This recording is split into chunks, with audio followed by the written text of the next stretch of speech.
Thank you. It is 7 o'clock, so we want to make sure we start on time right here. For those of you that don't know, my name is Andy Shaw. I'm the Superintendent of Mason Consolidated Schools. So welcome to tonight's presentation. Does it work?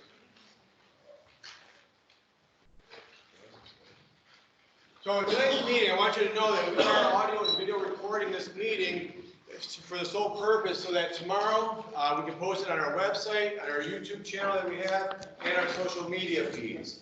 There's going to be some very good information that's provided tonight. Good questions will be asked, and so we want everyone to have an opportunity to hear that. Plus, knowing the weather, we knew that not everyone wanted to make it out. So please know that it is being recorded. Expectations tonight. Please allow the presenter to work through their slide, share that information. Raise your hand with a question so we can call on you, and try to keep a question around that piece of information that's presented to you, because your question may get answered in a future slide. Also, I'm asking everyone tonight, please treat everyone with dignity, care, and respect. There is no doubt that everyone in this room has an opinion and a feeling and a belief on how and where they stand with this opportunity that's in front of us. And there's a lot of passion there, and I know it. We've seen it. And so tonight, though, we want to make sure that we show our care and our dignity and respect to each other as we talk through and get our questions answered. And so when people are asking a question, make sure you allow them to get that question to us. We will repeat it so it can be heard on the machine, and then allow for that answer to happen. And then we can take it from there. So tonight, the agenda is we have Nate Watson from Public Financial Management, or PFM, when you hear us refer to PFM. They are our financial management company that we're required to have in this process. And Nate will be speaking in his slides. When he finishes his section, we'll finish addressing any of those questions. There's more information on assessments, questions, and then we'll have a closing. And so that's how tonight's how it shall work there. So getting right into it, Nate, they are all yours. Perfect. Thank you. Again, my name is Nate Watson. I work as a municipal advisor for PFM. We represent, 300 Michigan K-12, so very well versed in going through this process. Mr. Shaw asked me to come out tonight to kind of give a general overview of what the district will be asking of the community. So when a Michigan K-12 has a large infrastructure need, the way that school districts usually raise capital is asking the people if they have authorization to issue a certain amount of money with a unlimited tax pledge. So what does that mean? In the district's case, Mason Schools is asking the community to issue $38 million. The ballot, there's a few things that are required on the ballot. The things that the school district will be held to is the par amount, the amount of money to be issued. The second thing that will be on the ballot is the purpose.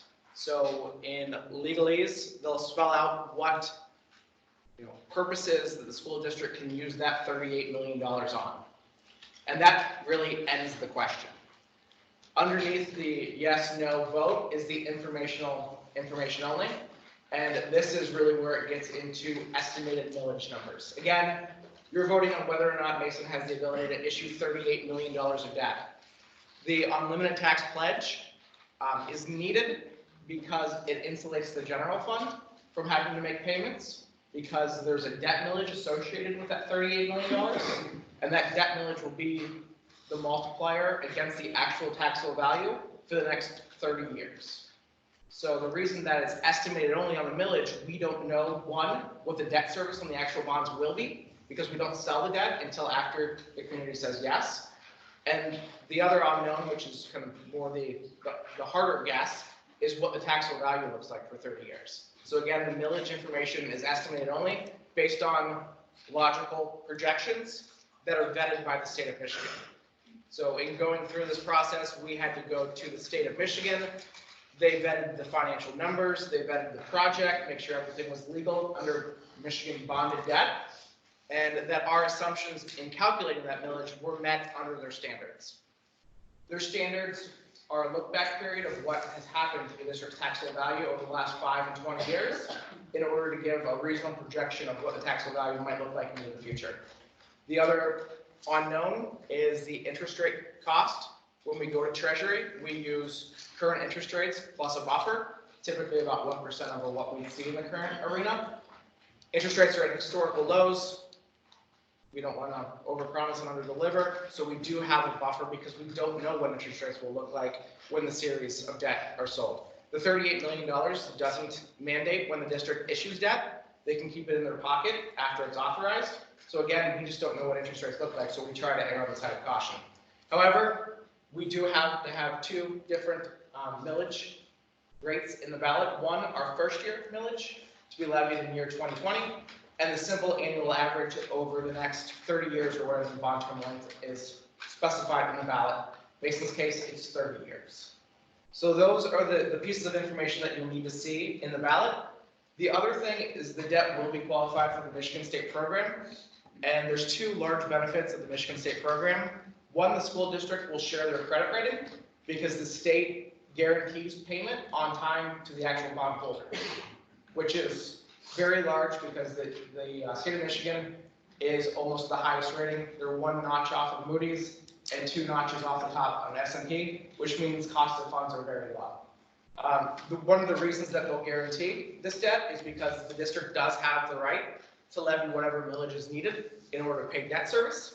So that gives them comfort that the bonds will be paid on time, which the great piece of that is that the interest rate cost is much lower than if that guarantee wasn't there.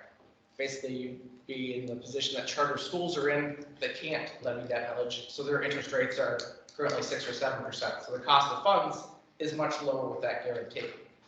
However, it does create the unknown. The second benefit is if the district needs to levy more than 7 mills, the district then has a choice of whether or not to borrow the other funds from the state of Michigan. So say that you would need 8 mills in order to satisfy debt service, which isn't the case for Mason. But say 8 mills was needed in year 1. The district would have the ability to levy 7, borrow the additional 1 mill from the state of Michigan in order to hold 7 mills in the community. Once debt service no longer is needed at 7 mills, the community continues to levy 7 mills, and whatever the surplus is over debt service goes back to the state to repay the loan. However, again, the district is not projected to go into the school revolving fund, so it simply says the district has no loan outstanding and doesn't project to borrow from the loan. Of course, subject to future taxable values, it's not a guarantee under estimated information only. That's really all I have on this slide. Yes, sir. What would be the millage for the first year? The ballot states 6.26 mils. On our ballot, it's 30 years at 38 million for 30 years at 6.26. For the first year. First year is 6.26. Sarah, what's the average? Well, for 30 years, it says on this. Yeah, the bond term is 30 years. I'm sorry, I thought you asked about the millage. 6.26. So let me ask you a question. Sure.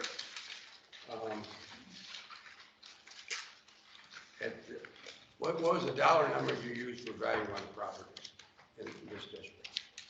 Taxable value fluctuates a little bit. I think that the equalized value for 2019 was scheduled to come in at about $291 million. However, it's a little bit in flux for these numbers that we've generated. So you used the number of $250 million? $250 million to start 2019. Where do those numbers come from? So as I said in that prior meeting, the 291 was the initial number that was generated. And that's what came in for, and if you gave this, that document there. Sure. The 240, it's actually $247 million. That's the bringing it down point. Right. I figured everything at 247 per our conversation. Right. And then per our conversation, I figured the first year we're going to be 500 and just over $500 shy of our note. Using it 6.25 for the 247 million. So what I'm asking you is, how do these numbers match? How much money do you need to make it the first year of the payment? Can you go to, let's just jump in. That's in one of the slides coming up. So you want to go Slide 4. there? Okay, so in first year, to answer your question specifically, we started with $247 million even. Again, I can't see it. Yeah. take my word for it, $247 million. So the estimated bond payment in year one, again, levy year 2020, is estimated to be $1,577,000. Again, this will all fluctuate based on what the 2020 taxable value is. That's why we have 3 different scenarios. The numbers Does it also change based on? Wait a minute. I've had these numbers checked out at 3.5%. The first year payment is going to be a little over $2 million. First year payment is scheduled to be $1,577,000. Well, already our numbers don't match. And I didn't figure this out. I had my investor figure it out. Okay. What did your investor use in the first series for interest cost? 3.5%. You're using 4%. And I said, and he said that's high. We're using 275 in these numbers. We don't know what the interest cost is going to be. So you're using a lower number than it possibly could be. You don't know. So I guess if I use 275, but there again is you're asking us to do something on an unknown. The first year payment has a principal component. So the principal component will be adjusted by whatever the interest portion is in order to fit into our box here. Well, There's 2 components of that here's the service. situation that the community's in. Mhm. We're going to borrow $37 million, pay roughly another 24 million in taxes, in interest. And we're going to pay, according to everything that we read, we're going to borrow $38 million for 30 years at 6.25. 26. That is not a realistic number, number one. That cannot be because if you figure that out, you're going to be about $3 million shy over the 30 years. If those numbers are all correct. Now I see you got a growth rate of 2%, right? We have a growth rate. We have a growth rate in the, and you got that from the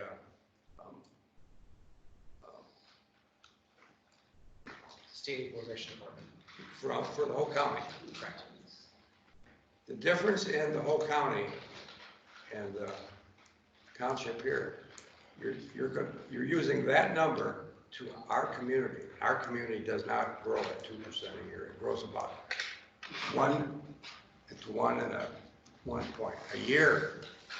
So the numbers you use that you're bringing back to us and expect us to, people to, 4,000 people carrying this note is not realistic. We need to know the realistic numbers on what it's going to cost us to let this 38 million go.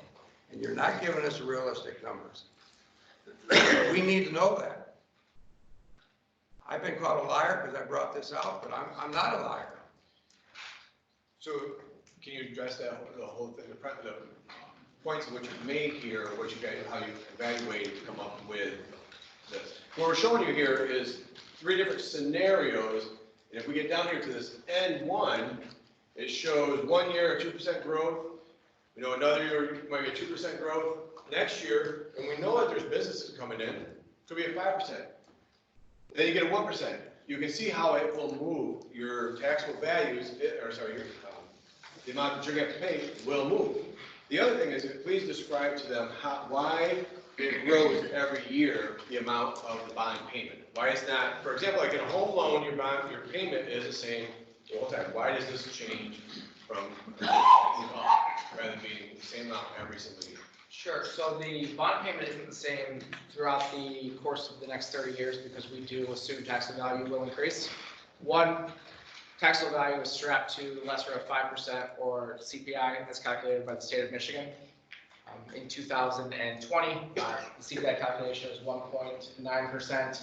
Last year it was 2.4%. So any existing property is capped to that inflation number. And then as new infrastructure hits the tax roll, that comes on in its entirety, and then also hopefully grows by inflation. So again, what we do is we try our best to project what the taxable value will be in the future and keep a millage that is reasonable in the community for the next hopefully 30 years based on those assumptions. I don't know what the taxable value is going to do over the next 30 years. However, these are the reasonable assumptions we put forth. Well, and how do you guys come up with those reasonable assumptions? I mean, is it just something that's made up over this time, or how have you generated those reasonable assumptions? We live within the state's guidelines. So, the course of the projection years 1 through 5, we can look at the taxable value growth history for the last 5 years, and that's our cap. And then after year 6 and beyond, we're subject to the 20-year average. 20-year average in the district. Again, the 2019 number is in flux. I think we took 2% to treasury.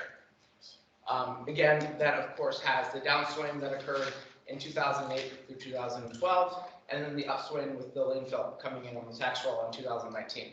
So, to the gentleman's point, it's in flux. We're putting forth what we think are reasonable expectations based on what the current interest rates are, and 2% taxable value growth in the future. I can't guarantee what taxable value growth is in the future. What has been the taxable value over the last 10 years? Have you gone back and looked at it, what the growth is? 20 years. 20 years? Yeah, 2.1 to treasury. 2.1 was the calculation that we put forth It's in our county, county rate. school district. Yeah, that's county. That's School not- district, school district, school district. Was that businesses or homes? Everything, total taxable value. So it's comprised of residential, industry, commercial. There's 4 or 5 different categories. But it's the whole taxable value as reported by the county equalization department. So When you reference new businesses coming into the area, what are those new businesses that you're planning on? that's gonna come up here in a few moments, okay? And I wanna address that there, but I wanna get to your question. In 2002, the taxable value was 234 million. In 2000, then it went up 234, 246, 256, 271, 288, 305, 312, 313. In 2009, it was sitting at $313 million. All right? In 2010, that's when it starts to go down. 298, 279, 273, 261, 232, 236, then 235. In 2017, 231, 2018, 233, and then here in 2019, it went to 291, but we know that we understand what occurred with the landfill, and so we've actually moved that number down to represent a $247 million taxable value. And that is off the normal increase that would happen on properties and adding in what hopefully will be a settlement with the landfill. It's gonna be somewhere in that 240 something range. So the biggest change that happened was we had 2 things that occurred during that time, was the economic downturn with the housing market and the whiting plant left. And so we are, so right now in 2018, our property value, taxable value is the same as it was in 2002. With the big difference of whiting plant is no longer there. Yes, sir. The landfill, I will have numbers on the landfill tomorrow. I've actually had numbers for 3 months. I know you can't. You gotta negotiate. But I talked to the attorney today, and he said he'll try to get me the numbers tomorrow. And all it is the difference, and it will be devastating. And I've known this for 3 months. For some of us that don't know the landfill situation, can you just take a couple of minutes and fill us in? So the landfill had an taxable assessment, it was assessed at one number, okay? And it was like this, About 5 million. about $5 million, and then this last year, it was assessed much greater, okay? That's what created this. 1.8 million. How much? 108 million. 180 million, okay? So that created this large difference. Okay. But we were required to take to Treasury what was on the tax rolls for our district, which is $291 million. 2 weeks ago, I believe it was 2 weeks ago now, actually almost 3, maybe 3 weeks. Well, to my understanding, our assessor sent you a letter 3 months ago. I'm trying to get that letter now, but she won't be able to But tomorrow.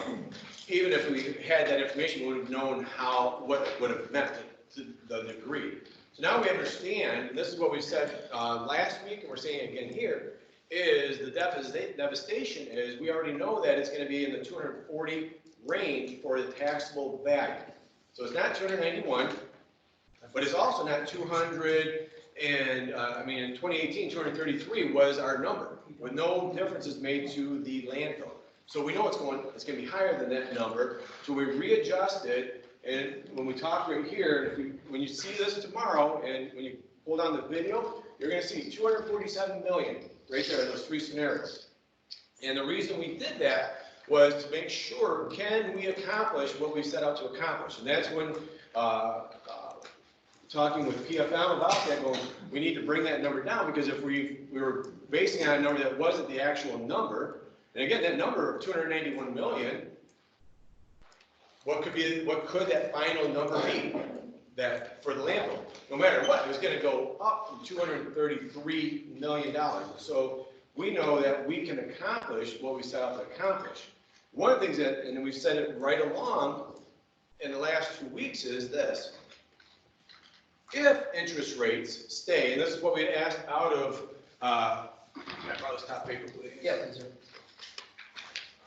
Was if interest rates stay at a high number, at 4%, and we stay right at the 6.26 mils, okay, so 4%, and we've got a 2-series bond, and the first one's at 4, the second one's at 4.5%, and it's at those numbers right there. All we can gain out of 6.26 mils is $35 million. If we go at the number, if the interest rate drops, then we can get to the $38 million. But one of the things that our Board of Ed, we've talked about continually, is honoring, because on the ballot it says 6.26 and the $38 million. Yes, as it's been stated right here, the $38 million is what's being voted on.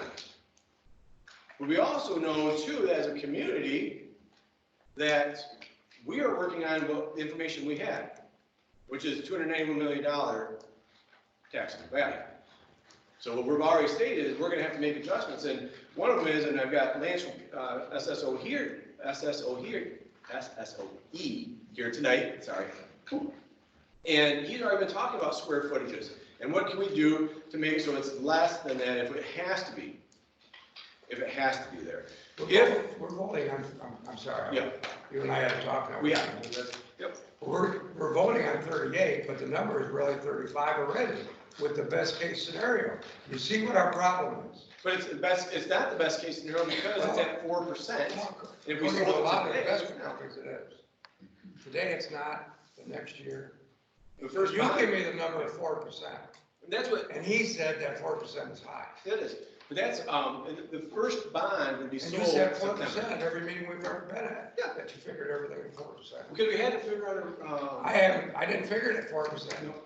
I figured at 3.5% because I thought you were high. right. So to be conservative, we said 4%. Right. Now, the first bond would go up for sale approximately September. And if it stays low, then we're in a bonus year. We don't know what it'll be there, but all we know is that once we had the factual numbers on that assessment, because when we were first looking at it, the $291 million wasn't on there back last May. So we were looking at it from that lens of, okay, this is what it's going to be. This is what we're going to need to generate. So then when it got, the 291 was in there, it's like, okay, well, that's what the number is. So no matter what, the 6.26 mils was going to be on there because of the 291. If it would have been 247 million, if it would have been settled and $247 million been on that number, then that millage, that percentage would have, that millage rate would have looked different to reflect it all. Because It turns in at 235 or 234. Taxable value. What if it comes down to that? it can't. 2018 was 232. So No. So we know, here's what, It's not gonna come down lower than 233. I can tell you. it can't come lower than 233. And we already know that for It's not gonna be 2019, 247. the housing values had already had their increase. So we're already looking at the 2019 to be about a $239 million taxable value, pre anything that happens with the settlement at the waste landfill. So somewhere in that, so again, if it's, hopefully it's somewhere in that range. It might be 245 million, it might be 200, it's gonna be something there, but it's not going to be at the 2018 numbers because the taxable values have increased. We know that there's gonna be more money coming out of the landfill on the taxable value side. Just don't know what that number is. And so we're working on some information there. But if it comes in, going back to what you want to know, Brad, is if that number shifts, then we have to make adjustments. That's what I've been saying right along. And the board has been saying, we've been saying too, is that we have to make those financial changes right there. And, but we still go back to legally, what can we take to Treasury? What was put on the tax roll is what we had to take to Treasury. And so we've been having to make assumptions off of that. And so there's that. Now, if there's no more questions, we want to back up this presentation a little bit so that we can make sure we get a couple things addressed. This one right there. So. Sure, and I think this really was covered in one of the questions, but this is just kind of a quick overview of Michigan taxes and how Michigan taxes are assessed to your tax bill. Again, taxable value is the multiplier to determine debt millage. Really, it's just a mathematical equation to get to whatever revenue figure you need in order to satisfy debt service. If your home is worth $100,000 in the market, the taxable value conservatively is about $50,000. That's really what we call the state equalized value. State equalized value isn't capped by inflation, so it grows more quickly. I want to say that the district's SEV was about 15% higher than the taxable value, so there's a little bit of cushion when putting forth, the actual taxable value is going up. But it's basically driven by CPI. A quick example of what a $60,000 taxable value on the market, about $220,000 home would have a taxable value of 60. Again, if it wasn't sold, it would be capped at inflation. State of Michigan tells us that's 1.9% this year, which would be a growth of $1,140. That taxable value in 2020 is calculated at $61,140. And that is the number that would be used for that specific homeowner for the first millage. Mm-hmm.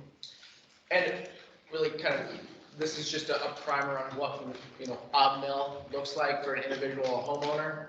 Again, Mason isn't looking for 1 mill. However, what is a mill? The simplistic calculation, again, if a homeowner has a value of 200 or 20,000, let's say it was just sold, the taxable value would be 60.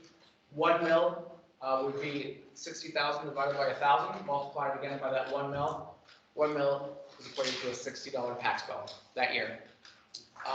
The district has a taxable value of $250 million. 1 mill would generate, so district-wide, $250,000. So again, on this slide right here, one of the things we wanted to show, and if you're going to see it, is variation. If it held straight true to a 2% growth per year, you'll see it stays right at 6.26 mils. Doesn't change. If we see where 1 year we have an uptick, which we believe will happen, there will be some kind of uptick, and then, so it happens that year, and then it stays true at 2%, that's what it'll look like. But then going back to what we've had conversations around is, you have ups and downs. So for example, we've seen some ups right here, 2%, 2%, 5, but then it drops. So it went from 6.08 mils to 6.14. 2% growth, 6.14. 1% goes to 6.2. Then, so we wanted to show variances in there. So and how it will move slightly there. Yep. I think the real point of this slide is that the debt service on an annual basis, once the debt is actually sold, debt service is what debt service is. The unknown is what the actual taxable value is, or the multiplier that we need in order to tell you exactly what the debt millage will be, in year 1, 2, 3 through 30. The bond debt service payment is not in stone. As additional information becomes available, the district has at its disposal to issue a portion of the $38 million in, say, year 1, a portion in year 2. We'll have better information, aka the 2020 taxable value before that first series, and more information with the 2021 value in order to actually model those debt service payments. Those debt service payments are put into place with reasonable assumptions at the time of sale. This bond debt service is under the assumption of 2% taxable value growth. Therefore, our debt service payments are increasing by 2% on an annual basis that have a steady millage throughout the next 30 years. That won't happen, but those are the assumptions that are used when issuing unlimited tax debt. Is the interest rate fixed through the 30 years? Yes. So the district is contemplating issuing fixed rate debt The only nuance is that municipal tax exempt debt has a 10-year call feature. It works similar to a mortgage. It's at the district's call. So in 10 years, if interest rates are lower than what were initially issued, then the district refunds that debt service for a lower debt service. It would never be more. It's only at the district's call. So you select that option at the beginning of the bond? Or? Yeah, the call features determine when you actually sell the debt, and it's industry standard to do 10 years. If you go shorter, it costs you more money upfront. What interest rate do you start at there? This is projected to be 275 for the first series of about $15-ish million. Second series to be issued in 2021 at 4%, or the balance of the $38 million. Again, all subject to change, but that's how we model this debt service. You're welcome. So once we have a solid number of what the taxable value is gonna be done, are we gonna get new projections? Yes. As soon as we actually, things are all confirmed, it will be calculated out. So what we have to find out is what the increase will be. And the increase is this: whatever was taxable value prior to it being moved up. So 2 million? I've got all the numbers, but the reason I can't say. No, not selling. What was the original amount that has been taxed? It's 5 million. 5 million, okay. So it starts at 5 million, so whatever it moves to, that's what would be added to. 233. Well, it can't be the 233 because that's not counting any homes, home growth. Well, 2%. Count 2% for this year. Well, no, because they're gonna have to do the math. Here, we go backwards, because, go ahead, Nancy. Yeah, exactly. So I think the 233 is a reference point to the 2018. Yes. So there was a CPI of 2.4%. So if a home wasn't sold and if it appreciated to the max, so that 233 has to go up by the 2.4% before you add on anything else. So again, to Mr. Shaw's point, it's just an odd note number at this time, and we'll adjust once it is a note number. So what are you gonna do when the landfill shuts down in 10 years, 7 years? We're gonna get there in a moment. All right. Any other questions right here on this one? Okay, this is just an illustration of where national tax exempt interest rates are at. So in our industry, we use a benchmark. It's called municipal market data. It is basically the state of Delaware, which is a natural AAA credit, as high as you can go, selling $5 million block sizes at 5% coupons. And this isn't what the district would receive as an interest rate. This is basically the industry standard. There is a credit spread, just basically the difference between the state of Delaware and Mason school districts selling bonds. However, this graph is just to illustrate that interest rates are at historic lows, which is, good news on the interest rate side. However, we can't issue the debt today. So the debt service is unknown between now and when the bonds would actually get issued. So again, interest rates are being projected. Districts in Michigan are selling debt 4 or 5 times a week, so there's plenty of market data points to point to. Many Michigan K-12s are selling new money, refunding. So the tax exempt market is a well-known industry. However, again, this is just a quick graph to show the range over the last 10 years, or the gray bar, and the current, which is the dark blue line at the bottom of the range. Again, historic lows that we've ever seen. The 20-year deal rate now, 20-year spot rate, 1.64%. Again, this is pristine credit, so the school district wouldn't enjoy this rate. But again, this is our benchmark industry standard, a line that everyone kind of points to when talking about interest rates in general. Every issuer is specific on the nuances of its own credit, and getting into that minutia would just be difficult. Again, this is just to illustrate that interest rates are at all-time lows today. Who knows what the future looks like? All right. So this next item right here, landfill and the solar panel field. And talk with the township assessor, talk with another assessor here. Would love to have had one of them come tonight. It couldn't happen. So 2 things right here. In the landfill, and talking with the assessor for Erie Township, is that will Will the landfill have a taxable value assessed to it when it is no longer in operation? And the answer was, yes, it will. There will be a taxable value to it. The number, he can't give us a number. At some point in time, that if it closes, it'll have a taxable value because it'll still have, it has property and it'll still have equipment. That's what our assessor for Erie Township says. Does it know how much that assessed value will be? That will be determined when it gets to that point. Now, the solar panel field, will that have a taxable assessment applied to that also? The answer is yes, it will. He has indicated a number in the meeting, but I cannot share that number because the field isn't all the way installed. He gave me the information based off of what he knew from having meetings with the company that's installing that field. But the point of it is, it's not thousands of dollars. Bob Breezy. He's not our assessor. Well, that's who I was talking. He has not been our assessor. Well, that's who I was calling. Well, anyway, Calling yesterday. Bob Rizzo is one who got us in trouble with the dump, and that's why Bob's not there. So if you're talking to Bob, you're probably talking to the wrong guy. That's who I was guided to yesterday. Right. I appreciate that. So, when we get down to the solar panel field, again, it's gonna have it's not gonna be just thousands of dollars. But the whole point of it is we can all sit here and begin to speculate. Well, what's this gonna be? What's this gonna be? It's a business, people. We have a business coming in. Luna Pier is gonna have another business come in. There's nobody in this room that can stand here or sit there and say, well, that business in Luna Pier is going to generate X millions of dollars of taxable revenue. Just like we can't sit here and say how much landfill will give us when it closes, nor can we stand here and say how much the solar panel field is going to give us, nor can we say, for example, because we have two businesses actually in Luna Pier, or, Senior Living Center, and then we also have the marijuana grow. So those things are happening, they're coming. How much is it gonna be? It's gonna be something. Don't know the degree. The big thing is, it's not going backwards.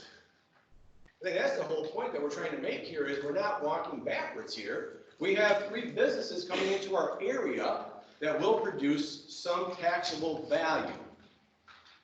To the degree, I can't tell you. I wish we could. And talking, because then we could give you guys more firm numbers, and this is what it'll be. But what can happen is we can look at that solar panel field, we can look at the other 2 businesses that are coming in, and when and if, whenever anything happens to that landfill, what would happen then, yeah, that taxes comes back. Remember on this one item, get right here, we look right here, you see this right there, if we came down here, whatever number that landfill is at, when we finally, get that number, and then we know, okay, well, we're gonna pull some of that out, well, how much is that? Don't know. That number might go from, for example, like this 6.07 mils, back up to the 6.26 mils. Can't stand here and say what it's gonna be. All I can say to you is we know off of today's information that we have is that solar panel field is coming in, marijuana grow factory is coming in, and the housing for senior housing is coming in. And those things are happening there. That's what we know. And at some point in time, and I will agree, something will happen with the landfill. It's gonna, there's no doubt. Something I will wish happen. it does. Well, I wish it does. I would agree. Because when it does, it's gonna devastate our roads in Erie. So landfill, but at some point in time, something will happen there. Sometime, the expectation is sometime this summer, the solar panel field is done. Life of the solar panel field, because I would expect this, hopefully as a question, I'll just put it out there, we know it's 25, it's been said it's 25 years. Now that's expecting that they don't put any money into it or don't put new technologies into it, new panels into it, so every time they go do that, it'll lengthen it out.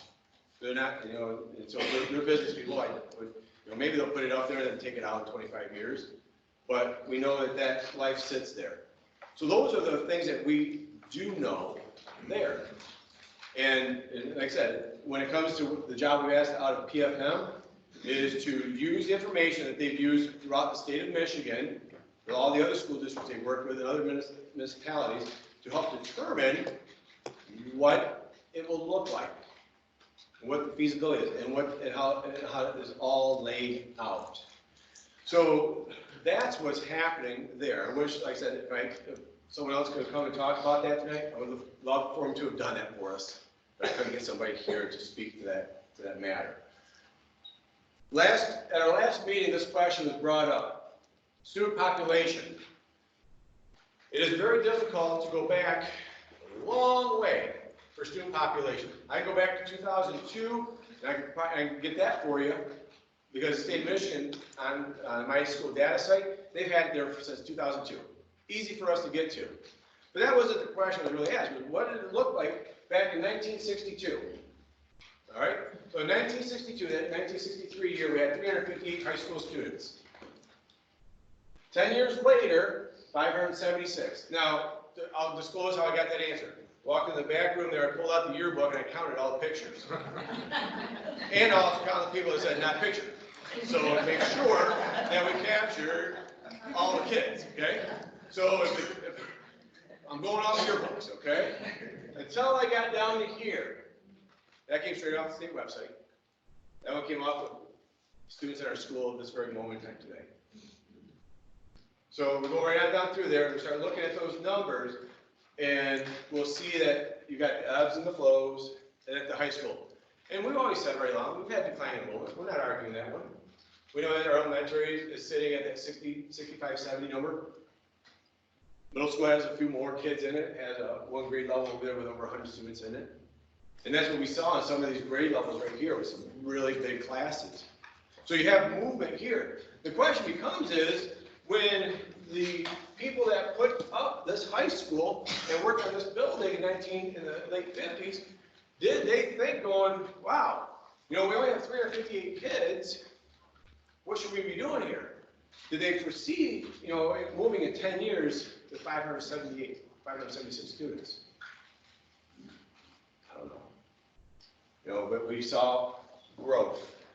And then what you can see is it was high, that's our low point here, and in the last 10 years, roughly, or 8 years, it has come up. And so that was one of those questions that was brought up 2 weeks ago. So any questions on any of this so far? So the building and facility can handle another 200 kids according to these numbers? So, I'm going to ask a question. Anyone was here back in 1972? I was waiting for someone's hand to go up. Just to see. Or even in the early 80s right there. I know there's, early 80s, yeah. I'm going to guess that these classrooms, these rooms in this high school they were pretty full. If I had to guess. It was, No. yeah. Yeah. So it's, every room we can use. Okay. Question. Yes, sir. A solar field, who owns it? Will that be consumers, or is it a private company who we sell electricity to? It's a private company, but it's going to sell the product to consumers because they're down there. Thank you. All right. Any other questions right here? They're already on the tax roll, though, so we could find out the tax roll, what it's going to be. I think, Sandy, you've already checked, didn't you? Cindy Wisman gave me a figure of $353,000 taxable value. She said it'll increase a little bit when it's operational, but it's not expected to be anywhere near $1 million. So, well, and if that's the case, it's still, again, I wish I could stand here and say that it's more. You got a hard job, yeah, I know. I know I'm hard on you because we're just on the other side, and it's okay. Your numbers are, to me, are out in left field. Well, back to the 2% growth, if you add in that number right there, that 2% growth is happening that very first year. We also, you're right, actually, but then we've got the trailer park down there that just went in for recapping loss, I think took it down 170,000. So, I mean, you got your good and your bad. Yep. Things get old around here and then the taxes go down. And we can, and that's, and at the same time, we'd also make the argument, we've got, houses that have gone up this year. And so that's why there's all this movement, and the millage is hard, to always figure out there. So we look at it as, it's a holistic item for our school district. Actually, our houses from school east are actually going down because of floodplains. And I don't know how it's gonna ever affect them up here, but it's gonna hurt them, their property values, that I suppose that, I'm not gonna sell. I know North Shore's got a lot of houses for sale now because of water being so high. That's just the nature of the beast. And you have to deal with these people here.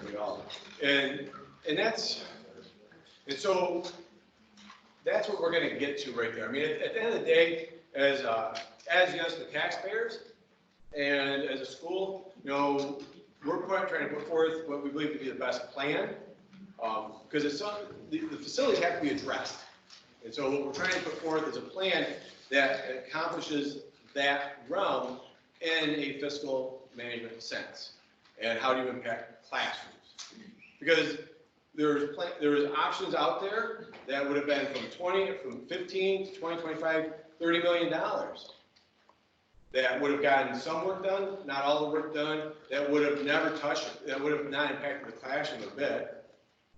And I'm thrilled first, I'm gonna say thank you with all of you here.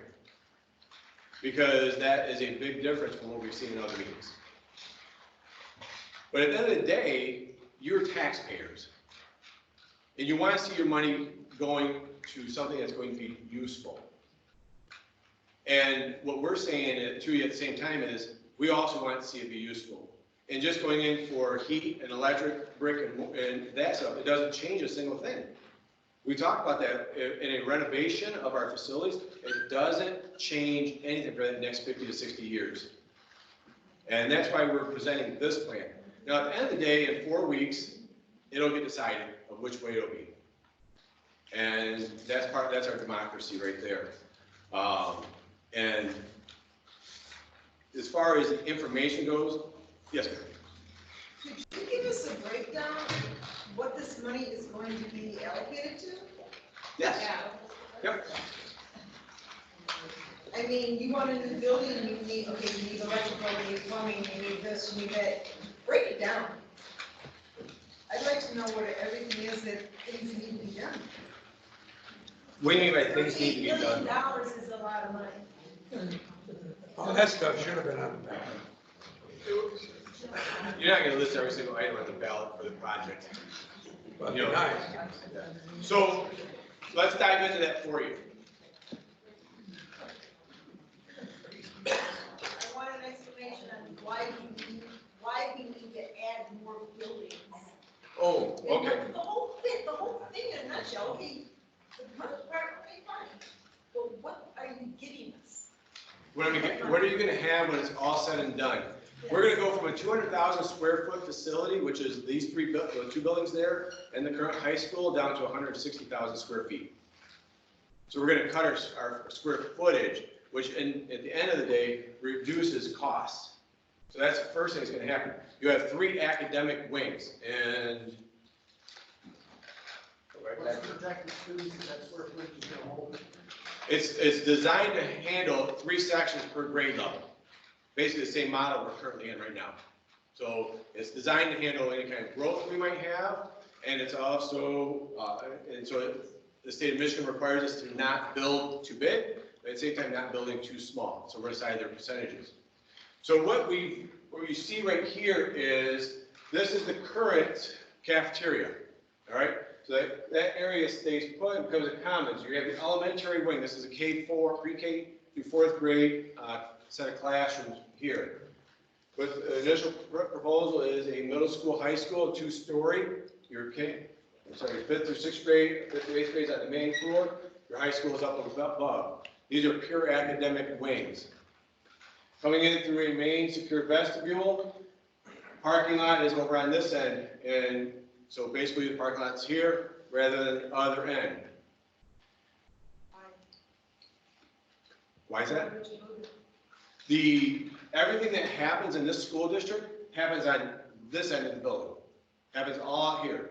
And so the idea of moving everything to this one end, because when we have events going on that happen many times right out here in our athletic complex, we have people that, there's no parking back over here, everyone's trucking across, and so you flip-flop the parking lot so that you can make it, so it's back to being safe.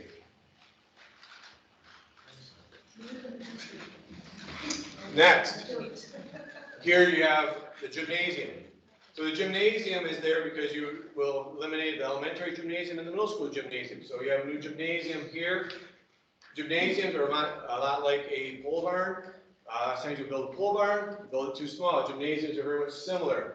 Our gymnasiums get used all the time. So it's a large 3-station gymnasium, which means 3 full courts there. This gymnasium right here stays. The current high school gymnasium gets a renovation of new steel for backboards, new heat, new lights. Floor's done, and the bleachers are already done. Nothing needs to happen there. The pool, right here, stays, doesn't go anywhere. Pool gets a full renovation. Gets emptied, the tile gets regrouted, new roof goes on, ventilation system goes in, the mechanicals all get redone. 3 years ago, we redid the piping, so now the mechanicals need to be redone. They're deteriorating. Chlorine over time deteriorates, and so the mechanical room gets redone there. Planetarium stays and gets its updates. When we say about updates, we're talking about heating, electrical, any kind of plumbing, also any asbestos abatement that needs to happen. So all the asbestos in this current part of the high school would be gone. And then you go down through, there's 2 classrooms located right here. Those stay, that's where our virtual academy is. Where the old one look that we're trying to do is right up here we have our boiler system, and that becomes a classroom for art, because right next to it was the original art classroom that became the wrestling room. So that becomes the K-12 art. The band room right here gets its renovation. This room right here, that's a special education room, becomes the elementary elementary music room. So these 2 stay. Your CTE class, construction trades class, stays. They all get an update with the electrical, lights, heat runs, all of that. So the systems are all back to talking to each other. So you're not dealing with 2 different things. The reason for the $38 million is for one time, get it all done. That's the point of it. Because what would happen is $25 million, that gets the wings, very much scaled down gymnasium, and that's where we're done. There's no pavement, there's no roofing, there's no renovations to any of this area here. That's what $25 million would do. $30 million, you're going to get the renovations, some renovation work in here. You're talking about $5 million more renovation work. You're going to get some other components, maybe a little larger gymnasium. That's extent. It's more about that renovation. That's where the expense is. Then you move it up to that next level. So the choices were A, remodel the 3 buildings at a tune of full $32 million for a full remodel. That's what the cost would have been. Now, again, we can go in there, we can argue about those points about, well, we cannot do this, not do that, bring that number down. $25 million. Okay? You're still talking about the argument that's been talked about in this room and in other settings many times. You're still talking about a millage rate. You're still talking in the neighborhood of 5 mils at minimum to do the work. And so what we're presenting here is the concept of, if you're going to spend that kind of money, then let's think about how do we make it so that we impact student education for the next 50 to 60 years. That's where this came from. Because if we do a remodel, which that can be an option, this thing fails, it may become an option. What you'll have at the end then is you don't impact education, because we're just going to take care of the heat, we'll take care of the electric, we'll bring all those things up to today's standards. Nothing wrong with that. But you will not change education as far as having classrooms now that are set up to be such that we see in the workplace, collaborative learning spaces. You don't change any of that stuff. And then at the end of the day, the taxpayers will have had a 30-year mortgage bond out there, and 90-year-old buildings when it's all said and done. That's the difference right there. That's why we're presenting this one as saying, here you're gonna have almost everything's brand new. The renovations here, that pool gets, those things that are still very useful there, stay.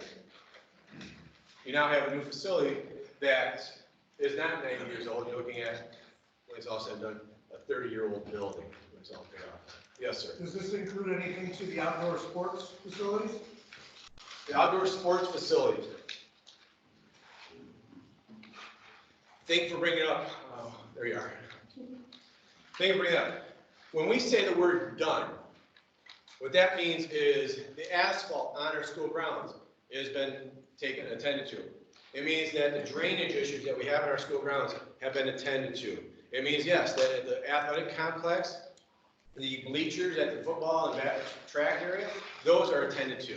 It's a 500-seat home side, 250-seat visitor side. Budgetary number of $122,000. Okay? Softball, baseball get bleachers, just over $20,000. Track gets resurfaced, about $130,000. The one thing that's in there that could get pulled out, that's of a want. By the way, we've not said anything about wants. The only thing that's in there that's really of a want is putting lights on the baseball, softball field. Baseball's always had them, all right? But lighting those up. That's at a tune of $250,000 because the number of poles have to go in. So if you're looking at it from the athletic side of it, you roll out those items right there, you just hair over $300,000 for the outside athletics. That's your cost for it. I mean, we're just saying, hey, what do we need to do to make so our athletic complex is done? The outside, and I don't view this to be of an athletic side of it, but you have sidewalks put in to all of your bleachers that you have in the athletic complex too.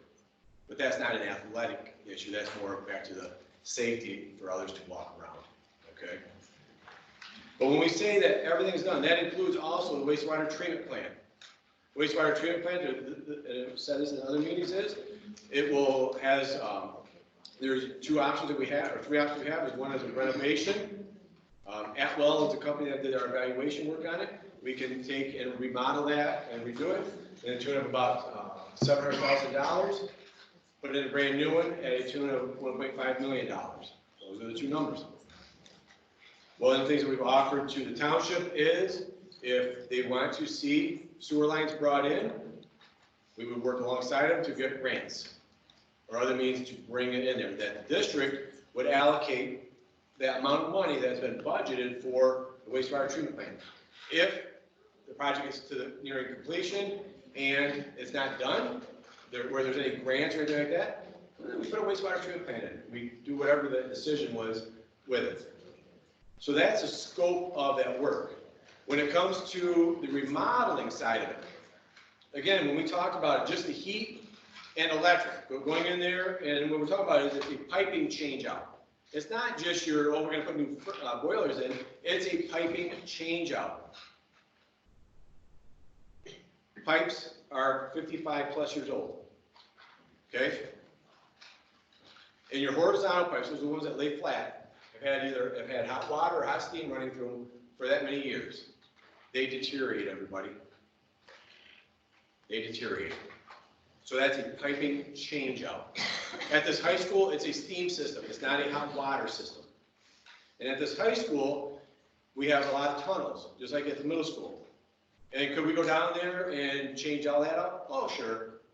But you're going to have to abate it first. It's asbestos. That's the first thing that would happen.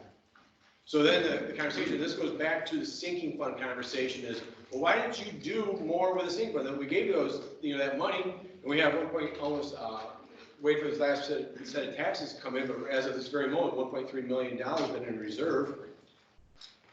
For this high school, the decision was, well, what do we put on first? Do we put the roof on first? We do the roof? Or do we have to wait and see what's going to happen? And because maybe the heat has to go up on the roof. So do you put the roof on first, then go ahead and put heating units up on the roof to tear into that brand new roof? Or do you put the heating units up there with the roof at the same time? Not doing things twice. So that was the conversations we've been having about what do you do there. Because the numbers are big. The numbers are big. And so when it finally came to this, and I can say this because I came out of a prior community that was very similar. It didn't have much money. 1 mil in the prior district was $91,000. Okay, we generate almost $250,000. So 1 mil, 91, 250 here. Difference, couldn't get much done. The point of what I'm trying to make is that we had to think strategically about what you need to do there. And I get this, but what we had to present to you was what begins to make sense. Because in that school district, just like this one, we go pass a bond, say, okay, hey, we can get this work done right here for $15 million. $15 million, we right around that 2.5 mil mark, right in that range. What's gonna happen? It's gonna be the same things we've heard in the last few weeks. We just gave you $15 million. By the way, it's for 30 years, okay? Keep the millage rate down. We just gave you $15 million when they come back and ask for more later on. But we didn't get it all done. Well, why didn't you? That $15 million should have got you a long way. So you're back to the same arguments that everyone's been having. So that's why when we're here today to present this, we're sharing why the vision of a future for the next 50 to 60 years here. Any more questions before I get into the vote? Yes, sir. So in the $38 million budget, is the $1.5 million for the new sewer system figured in, or the $700,000 for renovation? So we have approximately $1 million budgeted right there, because again, it was just a placeholder, not sure what it was. Because we needed to know what needs to happen out there. And I'll give you a big hint about the conversation we'll have. I don't have a problem disclosing this stuff. The conversation we'll have is, what's the life expectancy on the sewer plant at using the $700,000 number versus the $1.5 million number? What's the likelihood of sewer lines being in here? And so, for example, the $700,000, maybe that's a 20-year life expectancy. Well, do we think we're going to have sewer lines in here within the first 20 years? Well, then maybe you choose that one. If not, going, well, you get 40 years out of this one, it's at 1.4. It's a math problem we do. Figure out what's the best sense there. But we got to, that's just one of those things that as a district you talk out, which way should you go there? My other question is, once we get the accurate numbers from the tax credit bill, how long will it take you guys to get us new projections? How long does it take us to run numbers? An hour. We've run probably 60, 70 scenarios. How will we get that numbers from you? What will happen as soon as when that happens, the first thing I have to do is I can't go straight to PFM. I need to have a verification through the township county to make sure that this is the number. I'm not going to stand up here again and go, well, we did what? I'm not doing that one again, okay? What is the real 2020 number, okay? And so once that gets generated, we'll have that real 2020 number. And so as soon as that can be verified, and it's by people that aren't in this room, unless you're someone that works at the county level, and township and county level that can produce that document, that's what I've got to have. I'm not going to go and go, well, what was it for the houses in the district? What was it this? It's all encompassing. So as soon as I've got it, you'll have it. Does that come out before the vote on March 9th? As soon as Erie Township gets that They information. guaranteed me that it would come out. I talked to our attorney yesterday, they're great. Yeah. Yes, ma'am. You can actually break down all the issues and the expenses associated with your telling us. Yes. You can have it, so you can actually have it in hands and see what the money's going to actually be going for. On which one? On all of them? On all of them. Yeah, but you're saying that the piping, they're replacing piping. Yep. What were those, you looked into what those expenses are going to be. Yep. Therefore, you looked into replacing them versus. Correct. Could we have? Yep. We will push this out tomorrow morning on our website for you to see. And that way you can take a look at it. Know that, like everything else out there, people are going to go through that thing and they go, that's the most ridiculous thing ever. Well, that's underestimated. Back to how these numbers were generated. That's why I want to make sure you These numbers are generated through Plant Moran Cressa, and this is the work they've done for 20+ years at coming up with these numbers. So it wasn't something where they just, we didn't create it, okay? We had a professional company do it. So I'll push those out tomorrow morning. So we'll blame him instead of you. Oh, not him, Plant Moran. No. They crushed the numbers off of Plant Moran. The one thing we asked out of SSOE was, early on, is the project we're looking at, can it be paid for what we're asking? And the per square footage cost, and that was a validation of, yeah, we can get that part done there. Good. So aside from, building a much safer school, what have you, like, crunched the numbers of what the district was, or what the school would save by having one building, everything under one? So by the savings for the district, by cutting that 40,000 square feet, we're estimating a $300,000 a year savings. And so that.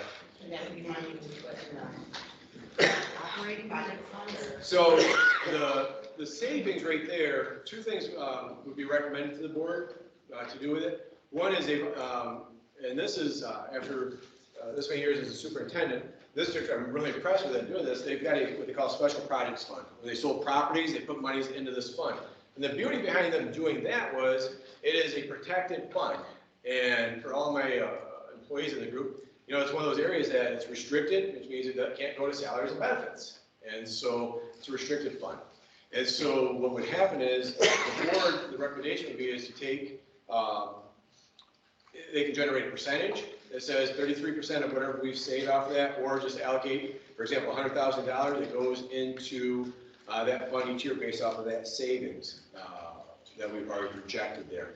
So that, and what goes into that special projects fund is generally when we sell property, monies like that, and it's planning for later on for things to be done. For example, we know there's going to be useful lives on this equipment we're going to go into the facility. And so how do you get that work tangibly later on? That's one of them. Just like we tear down the 2 buildings over there, those properties would potentially be sold off. That's a bigger conversation. Those properties get sold, it was a special projects money, or fund, and then you just, that money, the fund grows, and then when things need to be changed out, you change them out. So the money's in there to do it. Yes, ma'am. So items that were included from the city fund, like new lockers that could be moved to the new building, is that things that would be recycled in the new building because they are new? Yep. So some things that will go into the new building is this year we changed out all of our wireless systems. So we have new what they call APs. Okay, those go to the new building. The lockers, it's a math problem. We look at what's it going to cost to design them into the new building, and what's the cost for removing and putting them in there. So there's a math problem there. Or what can the market handle? Can we go out there and sell them? Again, speaking from history, I know that in my prior school, we would have been picking those lockers up in a heartbeat and buying them. So it's going to be a cost ratio on what we do right there. Now, what happens though is those monies can be used at single fund money's bottom. It doesn't go back to the general fund. It goes back into the project. So whatever we sell, those lockers get sold off, they go into a project. And talking with the company that we bought the lockers from, that's something that they do. They store them and resell them. So there is that possibility out there. That goes back into that work right there. I saw another hand go up, there's 2. So I'm gonna go here, and right there, okay? Okay. Yes, ma'am. Just out of curiosity, what happens if have you interviewed any contractors yet to do this No. work? No? Okay, so if you have a contractor coming in and they evaluate what you want to have done and their price is maybe higher or lower, what happens to that? So in the budget, there are contingency, there's already, we put inflation into some of the numbers because you have to figure it out done in year 1. And also there's contingency costs into the budget because that is some of our variables. Right now, people are working. Construction companies can move their rates up higher based on projects. So we know that could potentially happen there. And it goes back to then, as a district, we have to make adjustments to things that may have been on a line. I'll give you one that's not a lot of money, but it's one that we would do. For example, bringing power service into this building, into the facility. You need to put a new transformer in, and that's in the tune of about $56,000. But the general fund can pick that up over probably the next 10 years. You can work with consumers to spread that out, and the general fund picks it up. So there's little things that we can make happen if we have to make it a go there. But you look at it, if you want to take any of that question and address how it's been happening out there in the marketplace right now with bidding. Sure, the marketplace continues to change, but people like Matt Moran, they're in the industry all day, every day, and bidding projects constantly around the state, so they're constantly adjusting the numbers, and as the architect, our job is to match the budget, the schedule, and the square footages, so we have to balance it all the way through. We go through several different processes: schematic design, design development, construction document, before we ever set it out for bids. And those projects are always estimated at those stages, so in real time, we know where we stand. And if we're over budget or have an issue, we have to start making adjustments to quality, quantity, and where square footage to adjust those budgets to maintain schedule. And that's my job, and I don't want to do that, and I don't like to fail. So I haven't failed yet, I don't plan on here. So just rest assured that we will be blessed this put forward, the square footage, and provide the district a little bit more for the dollar value that they're setting out. So are you going to be an overseer? Is that what I understand? Do we have an overseer for this? No, I'm the architect, I'll be down in the weeds, putting all the walls together, and the design, and the structure, and making sure that structure stays on schedule, on time, and on budget.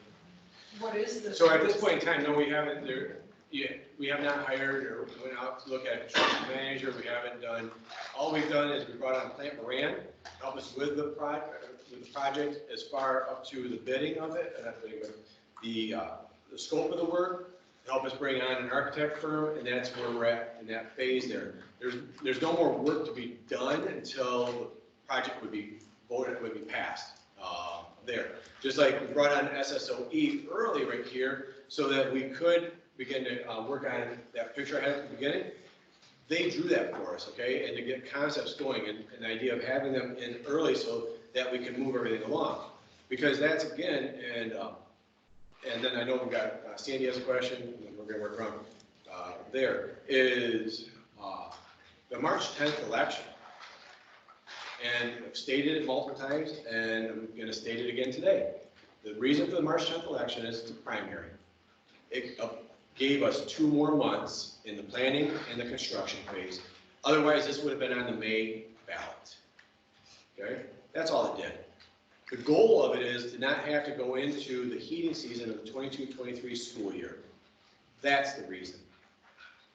Because you take whatever that cost is, and there will be a cost on the district for this March 10th election, just like it would have been for the May election.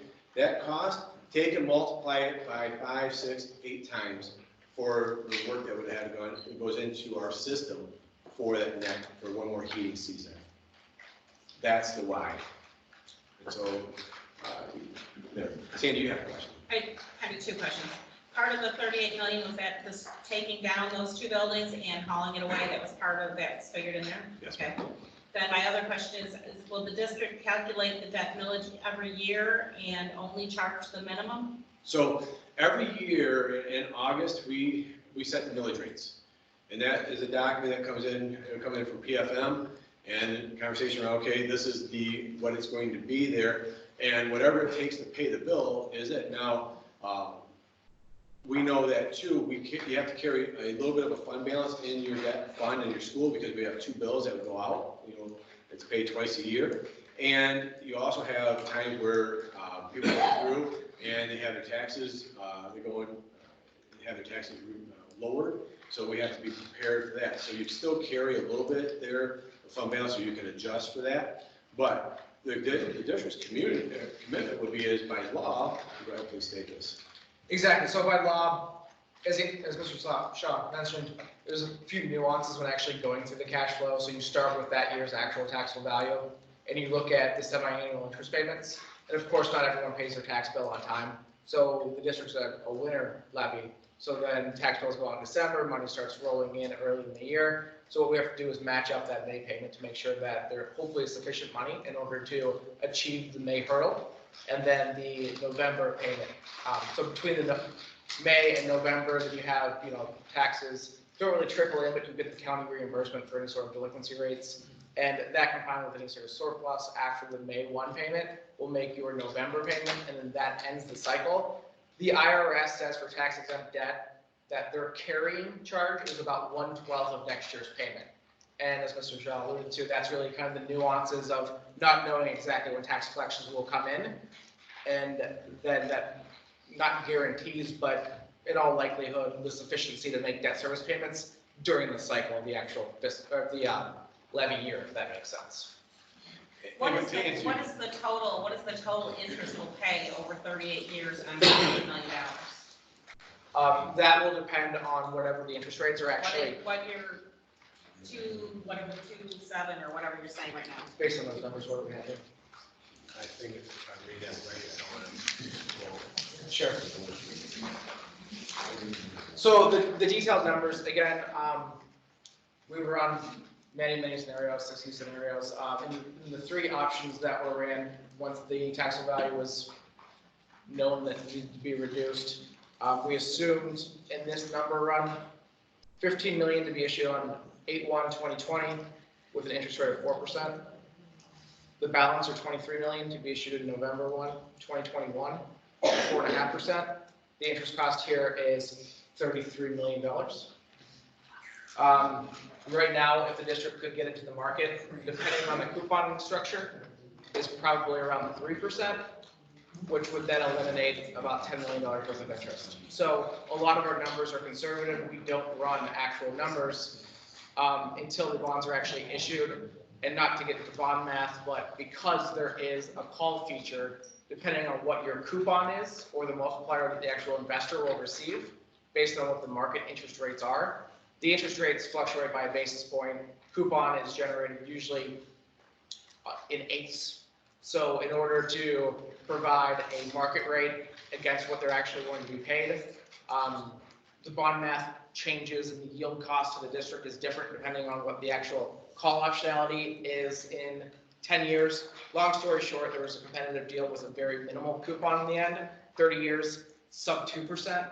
We issued a debt for a school district with all 5% coupons, which makes the refunding possibility almost 100% in 10 years. The cost of that issuance was 3%. So it just depends on how the district actually wants to structure the debt. A lot of bond math there, but there's many things that go into the scenario that we run. Clearly 4 and 4.5% is well above what the district would pay today. However, that was the scenario that's in front of me to communicate to you the estimated interest cost. Jared. You talk about the school, certainly, that's $300,000. Do you have an estimated for heating that we're gonna be taking on and electricity on LED probably? Yeah, that's all part of it. That's all part of the 300,000? Okay. Because the things that we have are, could be your electric, your gas, your cleaning costs, and so that's where you're gonna see. So my question is back to the whole bid. What are the possibilities and how often are the bids accepted from local businesses?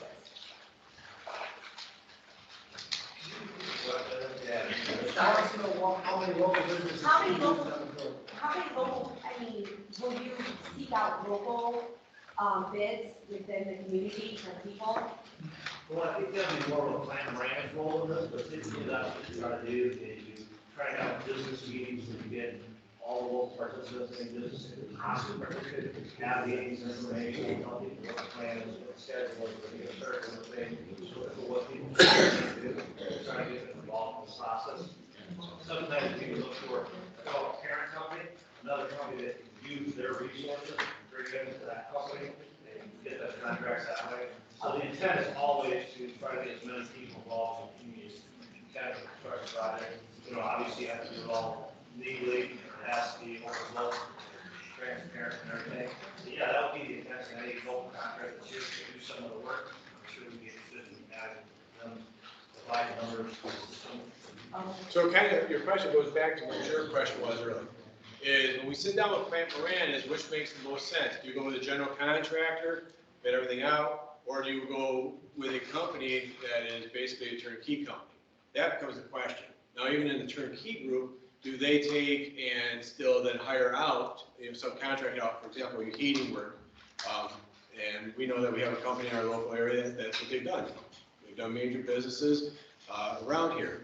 What about your electrical? You have electrical companies in the neighborhood. Also then even to the sidewalk work.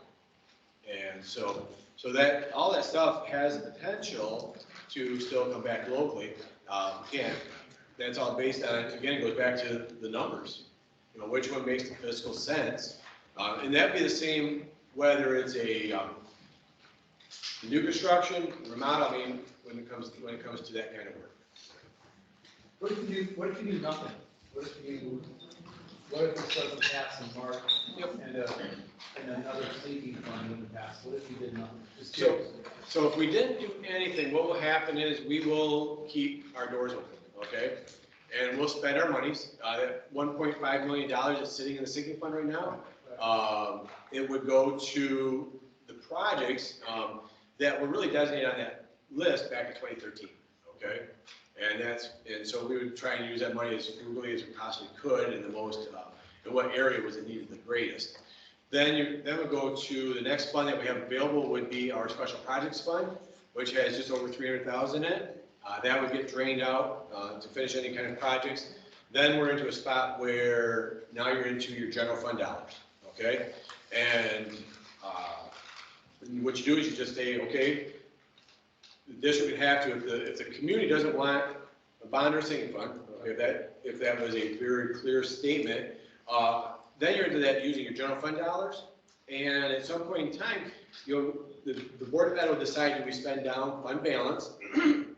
And so you can spend down your fund balance to a degree until the state tells you now you're on the watch list and you got to put a plan together. We've had schools in our area that have gone too far into their fund balance. Now they have to put a plan together to come back out. So you can't take your fund balance down to zero. And then what happens next is, then we just start, everything we do right now is designed to impact the classroom the least, okay? So when it gets all said and done, and this will be sometime in the future, I don't know the number of years, it's like a lot of things, we don't know the number of years, but at some point in time, now you're gonna impact the classroom. And that means if it's certain positions, instead of trying to keep that 22, 23 kids in a classroom at a specific grade level, now you're gonna go to 25, 28, 30 kids at a grade level. Because you're gonna need, because that's where the money's gonna sit, is in staff. Because 85% of our budget is staff. Any other questions before I close up? Are you in your closing now? Yeah, unless you have a question. I got just that one clarification. Yes. At the numbers that you told us, if everything stayed the same, we'd be at $35 million. $35 million. $35 million.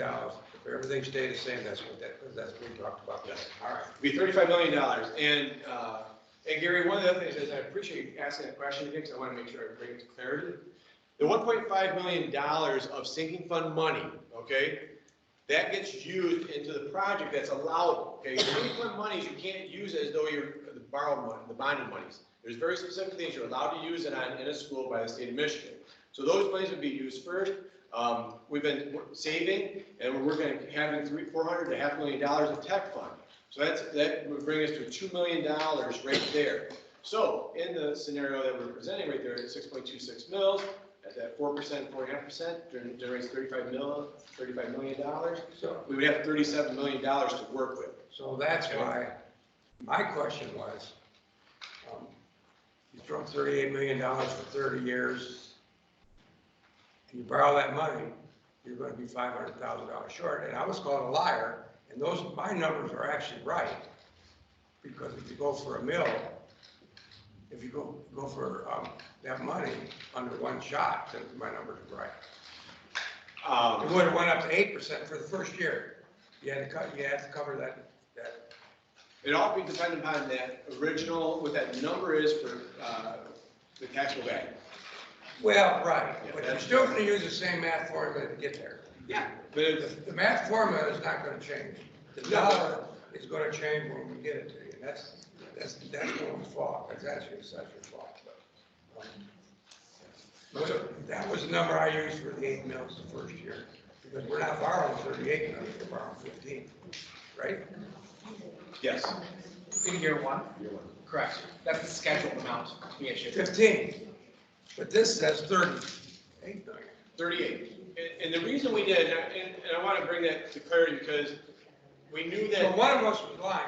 No. The 15 in the year one, followed by the remaining in that second year. We could have taken the full 38 at one time. Right. Okay? But you're not going to need the full 38 up front. You're just going to be wasting interest. But that's where my numbers come from, was just what you said. Okay? You understand what I'm saying? I do understand what you're saying. So, you know, people need to ask, before they start calling people liars, they need to ask where all their numbers are coming from. The community needs to work together on this. I don't care if you're for it or you're against it. It doesn't really make a difference to me. We need to quit being so bitter. What are you laughing about? So, I want to bring this, let's bring this to a close. And Gary, I'm going to hop on with what you were talking about right there, okay? So in closing, hold on here a second. So in closing, this is an opportunity that should not be and cannot be and create a divide in this community. Ladies and gentlemen, I've been here for 4.5 years. I've heard stories of the years when we didn't have sports and what happened at that point in time. Those stories still pop up today. And that was in the early 80s. We can't create a divide here. We have to think about this in 4 weeks. This is going to happen. The vote will happen. It's a democracy, and it's a beautiful thing. It's something that is wonderful for us to have. There's passion on both sides of this, but it cannot and should not create animosity amongst each other. Because we all believe in our hearts we're doing what's best for our community. And that's that passion side. That's why there's some great discussions about it. But what it's doing, though, is it's creating that animosity. And what I fear as an educator is how we are modeling, what we are modeling to our kids. Because kids watch. Kids hear, kids react. Based on what we do. And so I implore you, over the next 4 weeks, there's going to be debates, there'll be conversations, there will be another meeting as soon as we get more information, okay? And I appreciate the respect that we showed each other tonight, and that compassion and that care. Because at the end of the day, we all want something here called a school. And we know that needs to stay. We know that's what, and so we're trying to put forth as that plan.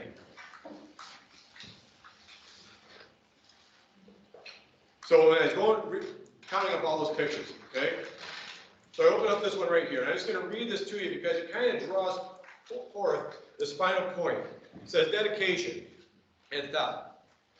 One new high school casts a very small shadow when measured against the growing national shortage of adequate educational facilities for youth of America. However, small that shadow might be, the students of Mason Senior High School are happy and humbly proud to be numbered among those shaded and protected by it. We are grateful that we live in a community that could translate a wondrous dream into a reality, that could dedicate itself to progress and preparedness for its boys and girls. To all the citizens of Mason School District, we sincerely dedicate this issue of the Eagle, our first yearbook as a 4-year high school. There was a reason why I had to count pictures today, gang. Because back in the late 50s and early 60s, people had a conversation about a vision for this community. And that's where we're at today. It's a vision for this community. So I appreciate you coming tonight. If everything technology-wise worked well, this will be up on our website tomorrow. I can't make promises because technology is technology, okay? But if it all worked really correct, it'll be on our website, on our social media feeds, and we'll put the other documents up there. Thank you very much. Thank you.